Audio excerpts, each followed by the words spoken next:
Warning. The guys that appear in this podcast are delinquents. Please, do not under any circumstances imitate anything they do. Don't do it, man. I mean, real bad idea. Because this is the OSMcast.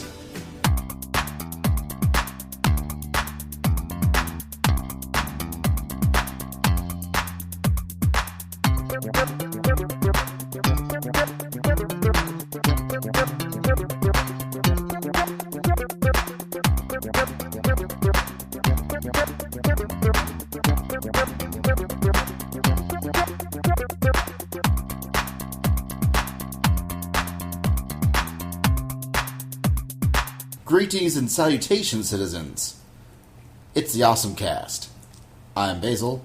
And I'm DJ Inabito. I'm Lee. And that's us. So before we get started, I have to give a shout out to Waffle King today. Waffle King! You see, Lee and I went to Waffle King for dinner tonight. Waffle King! And Apparently he enjoyed it a lot. Yes. And a few weeks ago, I went to Waffle King to eat dinner after work, because it's right by my work. And for dessert, I had a strawberry shortcake. And it kind of sucked. It was like $3. It was teeny tiny. And it was just like little circle of shortcake with some whipped cream and a couple cherries on top. Or not cherries, strawberries on top. Right.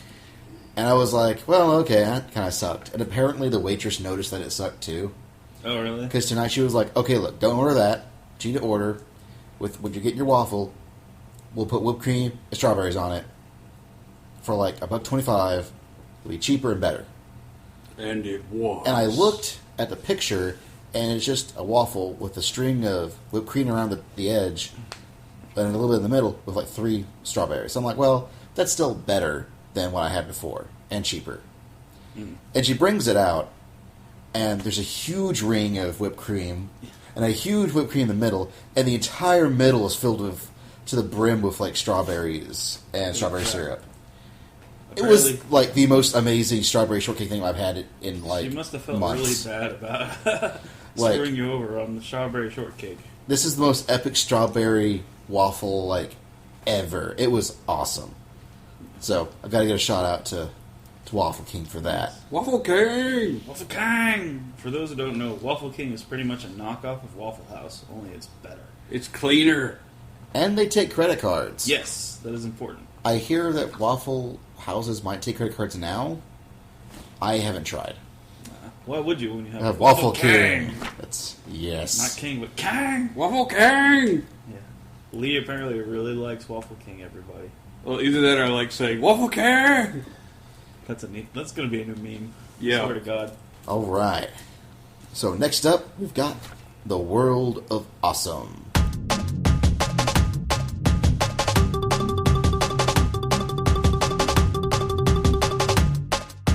Okay, first off, I'm going to read the stuff that I got off the web. Apparently, someone has decided that Street Fighter 4 in the arcade is so awesome, they've made up their own locator. Awesome. Apparently, there's also locations now in Vancouver, as well as, New York and other places. So, when are we taking a road trip? Yeah, road trip. New York or Vancouver or California. Or Toronto, or Auckland, or Melbourne. I don't know, but we'll do it soon. We need a suitcase full of quarters. Yes, we do. Yes, that will be done. But that was awesome. That is very cool. Also, apparently, Sega has contracted out a new House of the Dead game for Wii. Really? It's called House of the Dead Overkill. Mm. It's being developed by Headstrong Games. Mm-hmm. They were the guys, I think it was called Kuju before. They did the Battalion Wars games for GameCube and Wii. And we'll do a link to the trailer. It looks totally awesome. It looks like a Grindhouse flick. Really? But as a House of the Dead game, and it looks cool. They're zombies feed on flesh, and you feed them bullets. Nice. The cover makes it kind of look like it's that cel-shaded House of the Dead game that was scrapped a while back, maybe, but I could be wrong. The actual trailer looks like it's like House of the Dead actual graphics. I was impressed. It looks like I think if it turns out well, I hope it's actually in the arcades too, because it looks like it totally could do that. So I hear you've been playing one of the most awesome games on Xbox Live Arcade. Hell yes, ever. I have. Hell yes, I have. I've been busting out the Bionic Commando Rearmed. And if you have a PS3, you've been playing it on PSN since Wednesday. You know, not saying just because Xbox got it first. You know, not playing favorites at all. Damn, it looks sweet. Oh my god, it is. It's totally a re-engineered version of the original Bionic Commando game for the Nintendo. They didn't change the basics of it. They didn't add a freaking jump button, which is awesome. Or really bad compared to who you talk to, I guess. But you have all kinds of extra weapons and extra abilities, and it's a more solid version of the Nintendo game. Like, you would be playing the Nintendo game and be like, damn, I wish I could do this, or I wish I could do this. Well, in Rearmed, you can actually do this. Like, for example, your arm not only grabs on the ledges now, but you can do things like grab onto barrels and throw them at enemies, or grab onto an enemy, pull him back, and use him as a human shield so nothing can hit you. Man, I want that game. It's pretty hot. You need to play it. Hot. In Yes. fact, I just rescued Super Joe in it, so Awesome. which is pretty. I'm Yeah, getting pretty far into it. I just watched him beat this giant freaking boss where he had to shoot the tank treads away, then let it ram into walls so he could unscrew parts of it to get to the Yes. actual dude inside to take him down. And I was like, my 360 is like red ringed, but as soon as I'm getting it back, the first thing I'm doing is buying this game. Then we're doing a podcast about Rearmed. Yes. Plain Yeah. and simple. And they have all the remixed music to it too. That is Yes. just awesome. Yes, it is great. It's just a better version, and it's awesome. And I approve. Capcom could have screwed this up really badly, and they didn't. Awesome. And also, apparently, Geneon is having a bit of a revival, or should I say, Funimation, or some people, are calling it Funneon. But those people are kind of dorky. But they're all the Geneon stuff that got scrapped is going to be re-released, and it looks like some of it's actually getting updates. Like Hellsing Ultimate 4 will be coming out, as well as the fourth Higurashi, or as some people call it over here, When They Cry. From what I understand, I think they're actually doing these in more bulk sets. Like, I think they're Excellent. adding like more episodes to DVDs to try to get it out faster. That's good. That is a good thing. I like that. The trick is they're also releasing they're reissuing all the other old discs as well as all these new discs. So they're sort of, hopefully they won't glut the market. Mm-hmm. That's good. Are they going to be still released under the Geneon moniker, the old ones, or are they just going to rehash it as Funimation? Well, I was wondering about that, but when I looked to order them, they were all. It said Funimation, even though I followed the Geneon links to get there. So Interesting. Well, It'll probably, I'm sure Funimation thing will be on it since they're the ones actually releasing it. They Probably can get both. their name on there. I know that they're issuing the second season of Black Lagoon, and in fact, I think I even saw like ads on like Anime News Network and stuff. So that was a show that I always wanted to get into. Never did with the fan subs. I was going to buy the DVDs, and then Geneon sort of went belly under, so I decided to wait.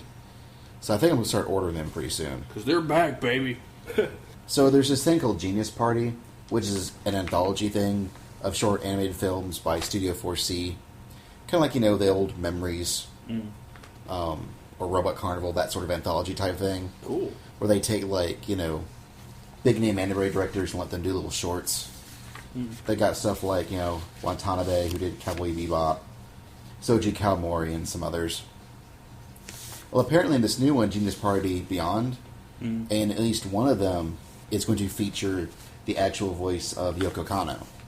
Oh. Like the acclaimed, chick who makes awesome music. Yes. Yeah. Like in Escaflowne and Bebop, and now Macross Frontier and Macross Plus. Oh, it's so good. This is apparently the first time she's ever voicing an actual role.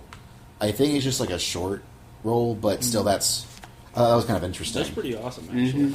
I'm looking forward to seeing that. Like, I think, from what I hear, Genius Party is really good. It has some really neat shorts to it. And I think I'm going to have to track it down and watch it.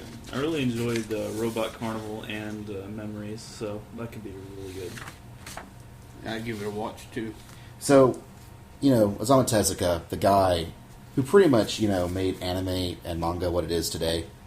He made Astro Boy as well, Astro Boy, Black Jack, a bazillion other things that my brain is dying on, but I know they're Kill there. the White Lion. Yeah. Yay. His last thing that he was working on was known as Legend of the Forest, or Morai no Densetsu. It began production in 87, but he finished the first and fourth parts of it before he died. And it's sort of like, it's set to the four movements of Piotr Ilyich Tchaikovsky's Symphony No. 4. Ah. And it's sort of like Fantasia. Oh, okay. Like, it was planned as an experimental film that synchronized classical music with animation. Mm. Well, apparently his son is actually going to decide he's going to finish it. Makoto Tezuka. Mm-hmm. And Interesting. it sounds like it's going to be really, really neat. Cool. I'll definitely give that another watch as well. Sit down to an evening of music and anime and go. And this isn't like the first time the son of Tezuka has done stuff like a lot of the blackjack stuff you see nowadays. Mm-hmm. He's directed them all. Yeah. And those were all pretty darn good, so I have Yes, they were. pretty good faith that he'll do justice to this. Right. And it looks like Otakon got lots of people to go to their anime con this year. Don't they every year? Well, yeah, but this year they got 26,000. Holy shit. That's like more than like the 23,000 they got last time. Yeah. Apparently, it's their biggest growth since 04. Seems interesting. Wonder what that says about the state of Animu as it is right now. I know a lot of people are complaining about, attendance being down in a bunch of cons. Mm-hmm. But I guess some of the bigger ones are doing really well. It'll be Yeah. interesting to see how 80 Way does this year. Mm-hmm. That'll be interesting. I'm holding out Anyway, for. is kind of like the big Southeast con anyway. Yeah, I'm holding out for it to be damn good. Or I can hope at least. The people from Tri-Ace, who they made Valkyrie Profile and Star Ocean, don't know if y'all are interested in that or not, but they're making a new game called Infinite Undiscovery, which is a very Star Ocean-esque game, but it kind of switches things around because it has the whole standard, there's a huge villain and he does something to using the moon as a power source. Ooh, I've never heard that before. And there's this, fabled hero that's supposed to beat him. But a dramatic twist, you play a bard that happens to look just like the fabled hero that people flock to because they think you're the fabled hero. It looks pretty sweet, but Tri-Ace, it can really be hit or miss. It could flop, so. But I thought that was interesting. I've liked some of Tri-Ace's previous stuff. Mm-hmm. Like, I love the first Valkyrie Profile. I heard good things about Radiata Stories. Mm. So this is one of the games I've actually got reserved at my work. And I plan on picking it up as soon as I get my 360 back. I didn't realize that Radiata Stories was theirs, too. Yeah. Awesome. The first, you were going to play by Commando Rearmed. Yes. Well, yes. Yes, you are, Basil. Yes, sir. That's right away, sir. Excellent. As soon as Microsoft gets out their ass and fixes my system, sir. Yes, excellent. Though, in the meantime, looks like I can go to Crunchyroll, because they're about to add Gonzo and ADV and Media Blaster stuff. Oh my god. Awesome. Apparently stuff like Kaleidostar, Peacemaker, Angelic Lair, Sakiyuki, Girls High, and some other stuff. Which is really weird because it's Crunchyroll, and they're kind of, I don't know, do I want to say shady? Yeah, I want to say shady. Sort of low.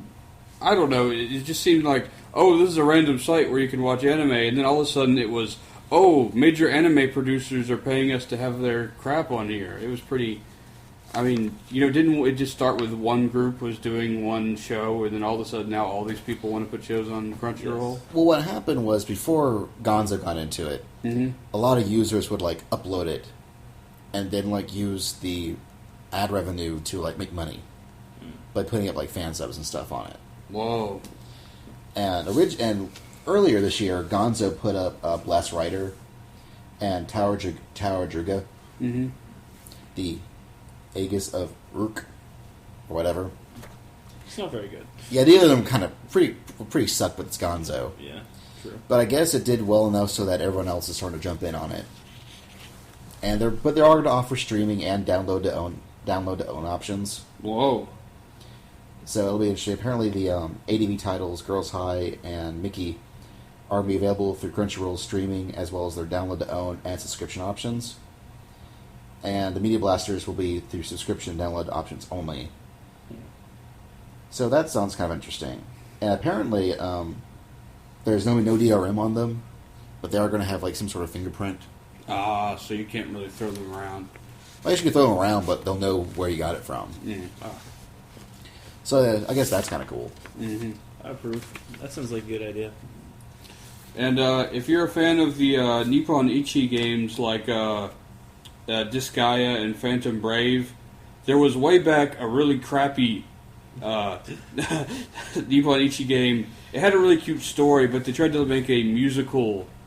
Oh, Rhapsody. Oh, musical adventure. Guess what? It's coming back for the DS. Yes. But they have completely reworked the mechanics, and the mechanics of the battle are now supposed to work, so I may actually give it a try. Yeah, they're also working on Disgaea on the DS too. Oh. Yep. So, and I was pissed because Disgaea 3, or whatever the next one is going to be on the PS3, and thus I won't be able to play it.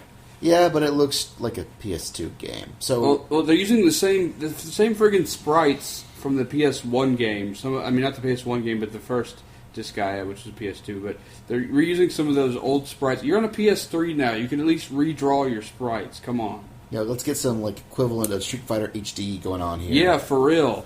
Come on, get off your asses. I've bought like bunches of your games, you Street Fighter 4, bastards. holla.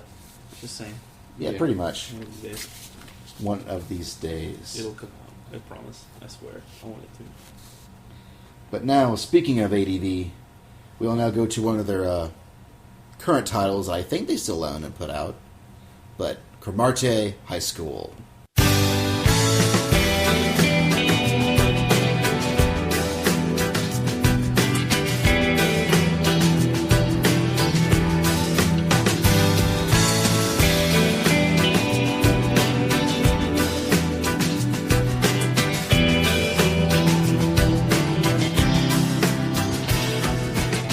Now, okay.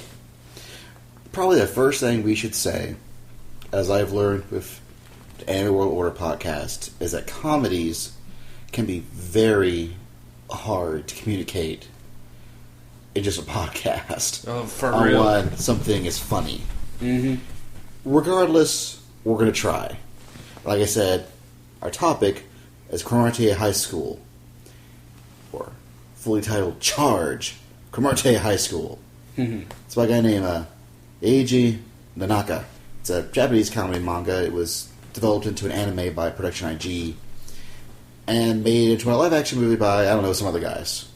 And it's ostensibly a comedy series about a high school named Cromartie High and the idiots that dwell within it.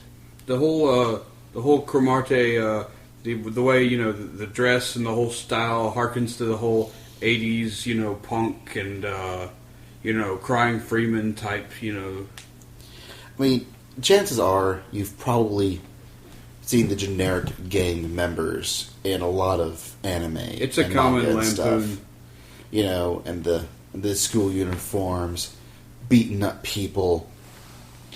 There's tons of most anime that are set in modern Japan probably have punks at some point in the existence of that show or manga or what have you.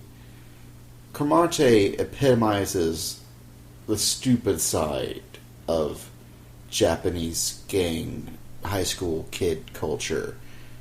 It's like the pinnacle of all that wrapped into one series that just flat out. A creamy nugget of retardation. You've got your idiots. You've got your dumb shits. You've got your absolute idiot, bottom stupid fools, and then you've got the inhabitants of this show, Which are so stupid that it's out there, and it's hilarious. For example, the main character, a guy named Kamiyama, or Takashi Kamiyama, but chances are whenever you hear them talk about the character, refer to the character, it's Kamiyama. Just Kamiyama. He, through circumstances somewhat beyond his control, but not really when you really think about it, Mm-hmm. he's what they think is a normal guy stuck into the school. And one of the first things he does, he pulls out his bag of pencils and this class of ruffians. and he drops a pencil. He goes to pick it up. However, another guy, Name of Masa, picks it up instead and eats it, consumes it whole, eraser and all. And Kamiyama is, of course, frightened by this. somewhat disturbed, but curious. And being Kamiyama, He drops a few more pencils. And what does that big lug do? Consumes them once more. This intrigues Kamiyama. So he wonders if this guy would eat more pencils, and how much more would he eat? So he decides to go all out and drops his entire bag full of pencils. More pencils than that bag could actually hold. Enough that you could fit both hands around, and it still may not hold all the pencils. And Masa picks them up. Kamiyama stares at him intently, and Masa eats them. with a furious, roar. Of eating pencils. Yes. That's the opening level of stupidity that this series prescribes to. And it also is a good example about the way the humor goes. It's hard to, communicate it, but the sight gag of Masa is hilarious. It's just dropped down. You got to see it to get a grip on it. So, Yeah, imagine a grown person trying to crunch through an entire thing of pencils. Yeah, that's pretty much what you're seeing in whatever version you're looking at. And that tends to be sort of the weird. Cromartie has a weird humor to it. I got a question for you while we're at it, though. Is that scene in the live-action movie? Yes. Oh, God, that's great. I got to see the live-action. It's like the opening scene of all three things. Oh, God. It's the defining moment when you realize that Cromartie is utter genius. And we also have to mention that there's 3 different medium this is in. It started out as a manga, then they made an anime of that, and they made a live-action movie out of it. Yeah. But it's all based around the manga. Yes. And the humor is very... It's very weird and crazy and yet low-key at the same time. Mm-hmm. It just sneaks up on you like that. It's subtle. They present a situation. Crazy thing out of nowhere. Like, my head's being bitten by a horse. For example, they decide to have a test to see who is the most badass person in Kamiyama's homeroom. And they do a series of tests. Somehow, Kamiyama, who's just a normal dude, wins. Yep. And I want to explain why he wins. But he does. But he does. And that said, Kamiyama, he's his own character. He is normal as far as Cromartie is concerned. He's still pretty freaking weird. Yeah, he really is. And when you see him, you think, he's presented as this normal, clean-cut dude surrounded by people with punk, pompadours and, crazy hair, mohawks, and, roughhousing. And he's like, that's a normal dude. But he's out there, and that's what's great. He starts out looking like a straight man, and then he flips it all on his side. I love Kamiyama. He's awesome. Yeah, he's got a very strange sense of common sense. He decided to, if I'm now going to be in a high school of hoodlums, I should buy a self-help book on how to become a hoodlum. And he does all these things to try to make himself more of a hoodlum. And then he reaches the final thing where it tells them, okay, but do these things before you show up at the hoodlum school. Of course, she's already at school, so... Yeah, this is the guy who... He writes jokes to comedy radio station Japan under the name of Honey Boy. Honey Boy. I don't want to say fancy lad, but he's sort of a fancy lad. And yet, sort of a badass at the same time. It's amazing. You start out... I don't know about you, but I have great respect for Kamiyama throughout his weirdness just because his presence is so damn. Many times, he is the straight man for these crazy cast of delinquents. Sometimes, the delinquents are the straight men for him. For Kamiyama's wild brand of strangeness. Yes. Of course, we can't forget, his pretty much his best friend. Yeah, / partner in crime, sort of. Hayashida. Yes. He's known for his purple mohawk that, when animated, moves for reasons we'll get into later. And he tends to... He's got the streetwise, but he's almost as weird in his brain as Kamiyama, and it does serve well as his natural foil. Yes, he's also very dumb.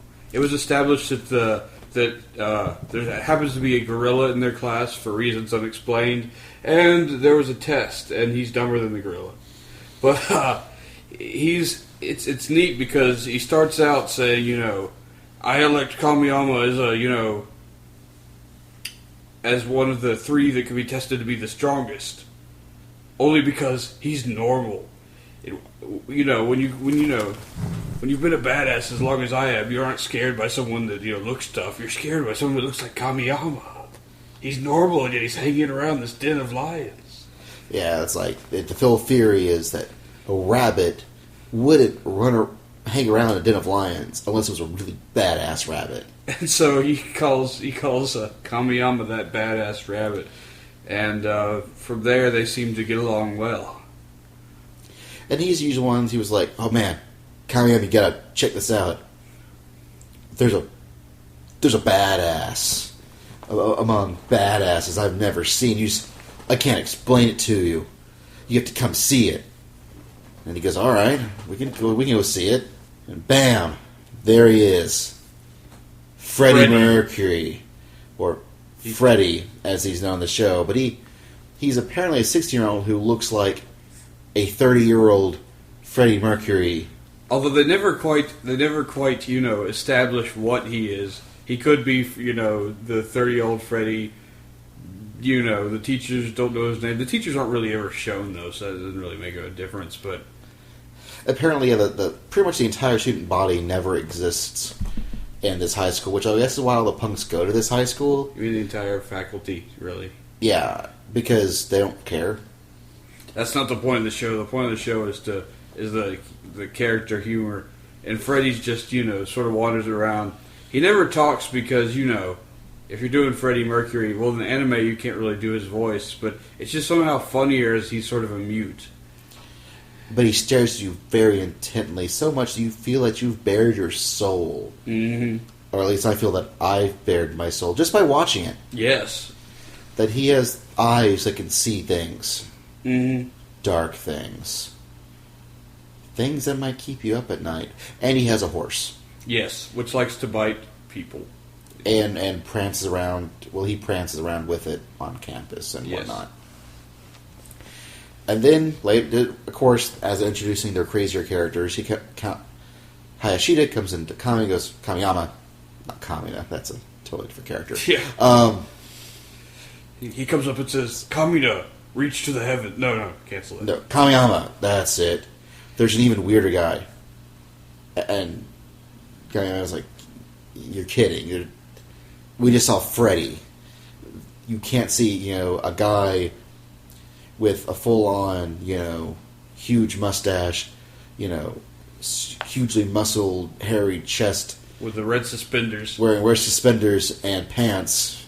You can't beat that. We can beat that. And then they meet Gorilla. Which is... a gorilla. Yeah. Likes bananas. It's a gorilla. He's got a watch, though. Yeah. Yeah. And then, of course, they top that. And they introduce one of the greatest characters in the show. Yes, he's awesome. Mekazawa. Who's a robot. Yeah, pretty much a robot. They think he's a human, though.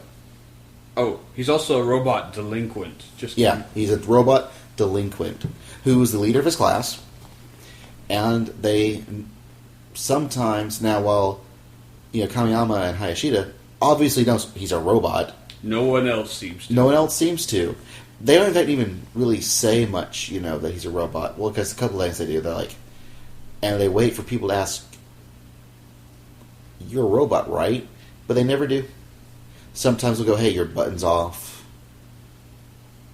your shirt's untucked because he doesn't wear pants because he's a robot. Yes. You know. And at times people will confuse him for a robot, but... Or more likely they'll confuse something else for him, like a set of lockers for him, or a washing machine. Or a garbage can. And he'll be like, that's not me! Vending machines. Any mechanical appliance that's near him.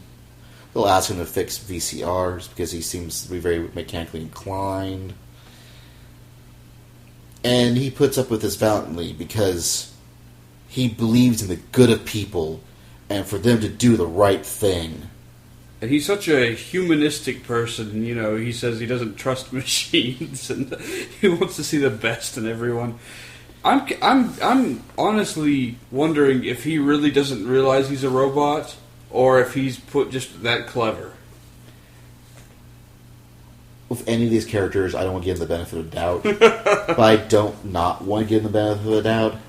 This is this type of show where a character gets lost, they gets hungry. He's lost in the forest. He leaves the forest, gets food, goes back into the forest, and gets lost again. Oh, yes. So, because he was no longer hungry, so might as well get... So let's go back and get lost again. Yes, exactly. It's that sort of... Because he just found his way out, he was just hungry. Mm-hmm. You know, that's the sort of thing, you know. And it's not just Cromartie that are idiots. For example, there was a Destrada or Bass High. Yeah, there's a Destradi and Bass High, Bass, you can call either one, depending on, you know. And they're rival schools that want to crush Cromartie because Cromartie is supposed to be the baddest school with the baddest badasses ever. And they want to ruin their reputation. And there's always little wars going on between them, which is a lot of the subject of the humor. And thankfully, they're pretty stupid themselves. Like, One of them is, he's their leader, but he really wants to be a comedian. His name is Noboru Yamaguchi. And he's the leader of Destradi's first years. And, you know, they call him the silent, unsinkable battleship because he doesn't talk a lot and he's a kick-ass fighter. But no one knows his real ambitions.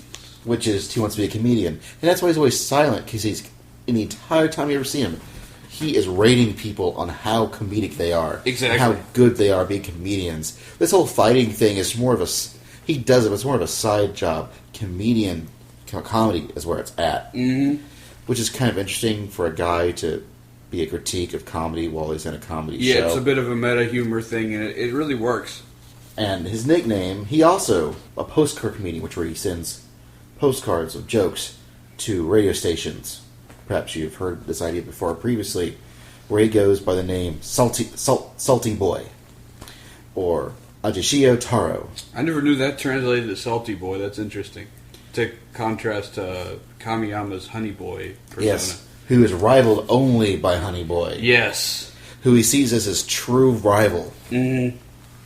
And the only person he ever sees as a true rival is Kamiyama. And I think at even times, well, people want to beat him up, he'll go, no. He is one that you do not touch. Mm-hmm.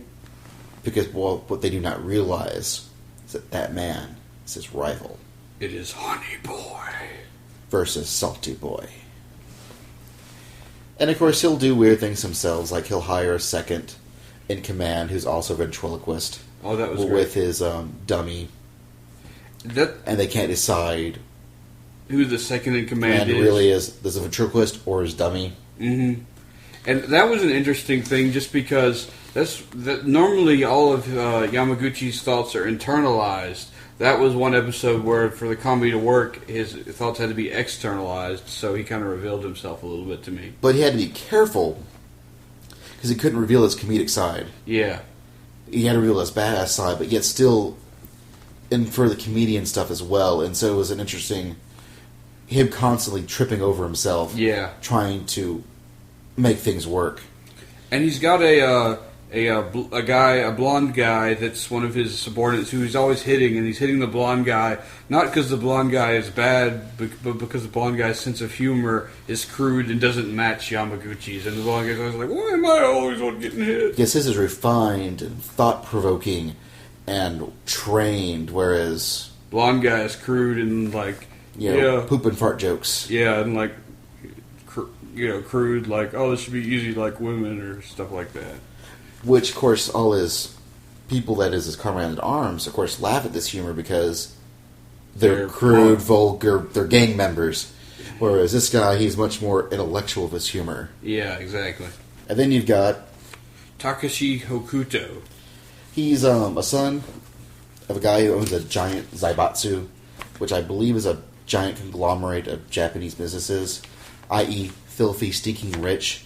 He's on like the board of directors for a lot of high schools. So Hokuto wants to go and conquer every high school and make them his bitch. Yeah. Pretty much. Bring them into his clutches.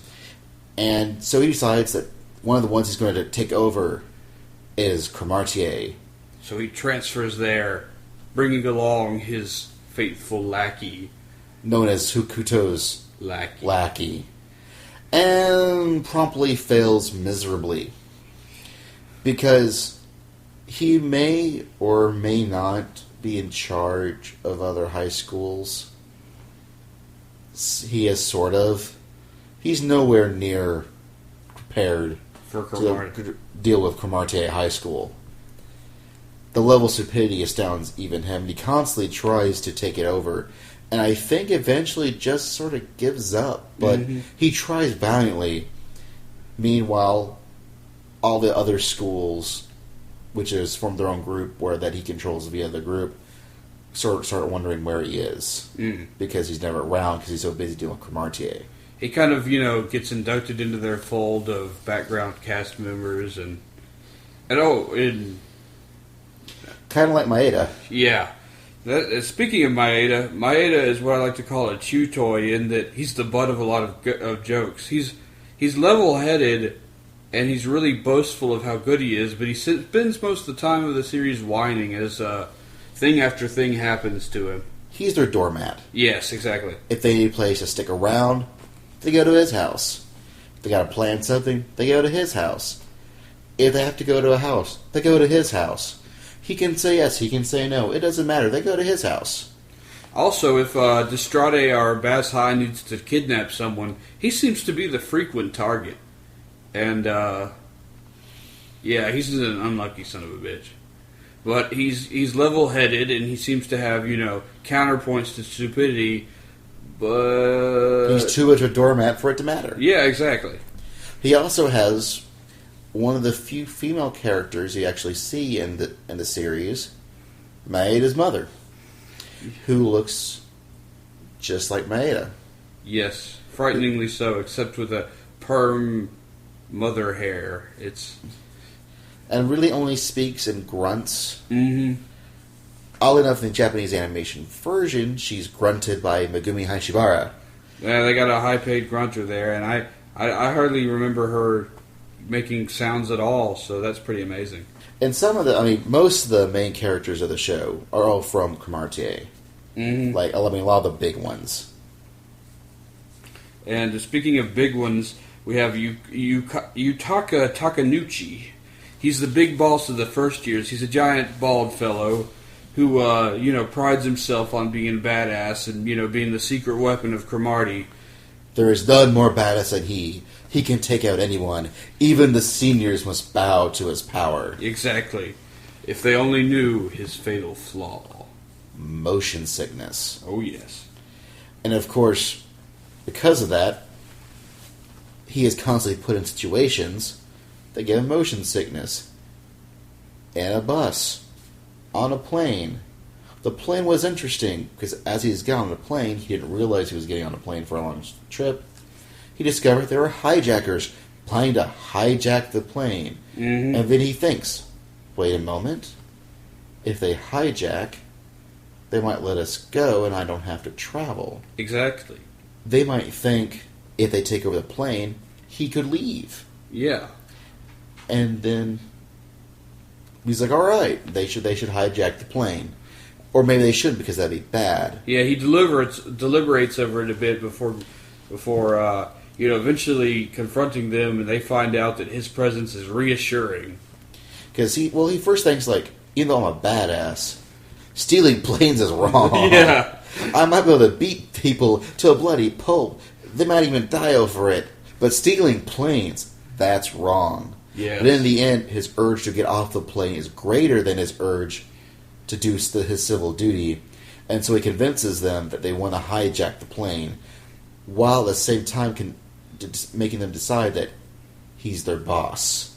Which is an unfortunate side effect. Which ends up shipping himself to America. You know, the farthest point from where they are to fly decently. Mm. Yeah, he's stuck on the plane, and yeah. Our boss is looking a little queasy. I'm not your boss. And of course, he ends up in America, and then he wonders what his hijackers, because apparently hijackers are along with him. Yeah, that's kind of weird. But... And they shoot to the school of Cromartie, where there's the hijacker, now going by the name Mask Takeuchi. Yeah, he's now taken Takenouchi's place. They call the new one Mask Takenouchi, but figure it's the same guy. Even though it's a hijacker with a wrestler's mask on with the character for Takenouchi's name on his forehead or something. Yeah. And later on, the mangaka decides that, I'm done with him being in America. And so he's just back in Japan. Yeah, the original comes back to Japan. And both characters coexist. That was hilarious to me to find out that, that's Takenouchi. And then the real Takenouchi comes back, that's Mask Takenouchi. He's obviously different. But no one cares. Yeah. They're just guys. They're all Cromartie. There's no reason for them to be there, but they are. And every now and then someone like Maeda or Hokuto's lackey will start to wonder about that, or about Mekazawa. Because even Kamiyama and Hayashida eventually get where they stop really questioning Mekazawa. And then when other people do it, they're like, you're trying to talk trash about our friends, man? So it goes in cycles like that. It's pretty amazing. Yeah, and the series doesn't really care about continuity so much. It's about the funnies. Like, the guy once wrote in the manga, they're lost in the woods. I got bored with that, so now they're back in school. Mm-hmm. This guy, when he finally ran out of jokes, he decided to stop making the manga. Because he ran out of jokes and didn't want everything to get stale, which, I totally applaud. Yeah, exactly. Because this is one of those things that could go on forever if you really wanted to. Kind of like Garfield, but it eventually would, stop being funny. Instead of milking it for all those years, he decided, well, it's at its peak. We might as well, go out with style. Yeah. And like I said, or we said, there are various versions. The best version, I really think, is the manga. The manga's... Go ahead, the time, yeah. The thing about the style of deadpan, yet crazy humor, timing is everything. Mm-hmm. And this guy is a genius at it. Yes, exactly. It's wonder to watch, or to read, I should say. I mean, every joke is perfectly timed. It hits you at the right times. It also helps that because you're reading it, you can take it sort of at your own pace. Mm-hmm. And it sort of makes this whole very funny but yet leisurely read. Exactly. Because no one really cares. It's just crazy, good fun. Yeah, exactly. It's not about a bunch of idiots and who can't laugh at a bunch of idiots. The anime was done by Production Eiji, and they do a very valiant effort at converting it to animation, and for the most part, they succeed. It just doesn't flow quite as well. I mean, I don't get me wrong, I love the anime, and I actually saw the anime before I read the manga. Same here. And but some of the jokes just aren't quite formatted, I guess would be the best way to say it, for animation. I think the biggest thing is that the style of this, like I said again, is very low-key and deadpan, which unfortunately, while works great as a manga, makes it very static as animation. Exactly. And so it doesn't look, just by the very nature of it, does not look very animated. And Production IG, they're really good at animating things. I mean, you look at, Ghost in the Shell, Le Chevalier d'Eon, latest new show I think they're doing is Real Drive. Mm. A lot of these, regardless of what you think the other quality is, they all look gorgeous. Mm. Gorgeous. And that's what Production IG is really good at. And they bring that to the animation, but because of a style of humor, they have to, they do their best to work with it. Yeah. Like, they'll make people's ears grow and shrink. They'll do shit just to see if you're paying attention. It's neat. They'll move, Hayashida's, mohawk to and fro with a will of its own almost. In fact, I was watching an episode the other day where Hayashida and Takenuchi are sitting at a restaurant drinking, and for just like one frame, Hayashida's glass, instead of being on the table, is now 10 times bigger, and he's holding it in his lap just to see if you're paying attention. Like, yeah, they do all these weird visual cues, and will even change up the jokes and stuff to better fit animation. For example, in both the movie and the manga, they explain why Kamiyama is stuck at Cromartie, whereas in the anime they tell you, read the manga. Yeah, they're just like, if you want to know, read the manga. Or a bit where Makazawa has an unfortunate accident, and they rebuild him not quite the way they originally did, and in the manga that was pretty much the end of it, and the anime, no. They take this joke as far as they can take it, and it really works really well in animation. Yes. They make almost fighting crime parody with neat musical background, and it's definitely something to watch. Yes. And they did some other things. For example, like I said, they worked on Ghost in the Shell standalone complex around the same time as Cromartie. So where they had a chance, they would just reuse standalone complex backgrounds whenever they could get away with it. Sort of just as a sort of a joke where they've got all these crazy characters on this very serious background. Yes. And just sort of that sort of thing. And so, like I said, it's good. You should definitely check it out. It's just not quite as good as the manga. Mm. What I think is the best adaptation that's not the manga is actually the live-action film. Which I have yet to see, but I hear it's wonderful. I think Bandai put it out in America. I could be wrong. If I am, we'll smack you over the head next time. Or something like that. But definitely check it out. It's very good. Somehow, the stagness that you get from the animation, I guess because there are actual people that are acting, the staticness is gone. And it feels much more like an actual...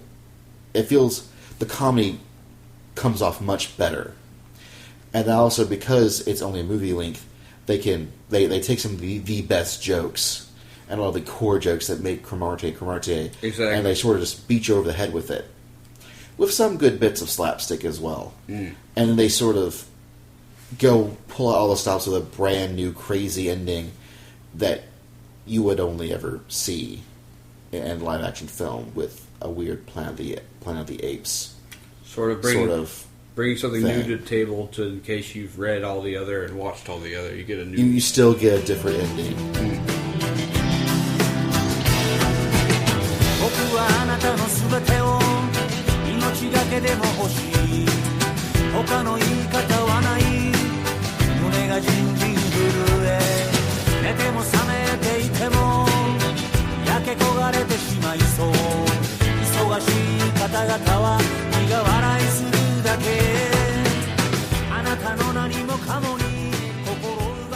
So, the question then is, just how awesome is Cromartie? Because it is pretty... It's pretty awesome in all forms. Mm. The manga is the most awesome, followed by the live-action movie, followed by the anime. Closely followed up. It's closely followed up. Yes. If I were to give it a number scale, the manga would be like 1 billion. Mm-hmm. The live-action would be slightly less than 1 billion. And then the anime would be slightly less than the 1 billion. You're right. So I'm going to give it 1 billion mechanoid gorilla rockstar awesomes. Yes, I'm going to give it a Freddy awesome. Because Freddy is awesome. Pretty awesome. And with that, we're out. Play that funky music.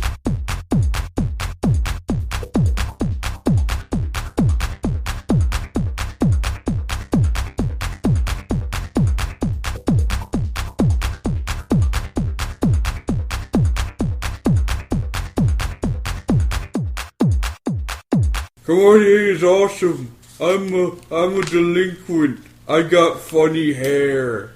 This has been the OSMcast. If you want to learn more about us, or if you liked us, check us out on the web at OSMcast.com and leave a message or comment in the comment section. OSMcast. So awesome, only 3 letters can contain it. Or you can leave us an email at osmcast@gmail.com. Or you can even send us a voicemail at the Awesome Line, area code 206-426-5063. Bye-bye.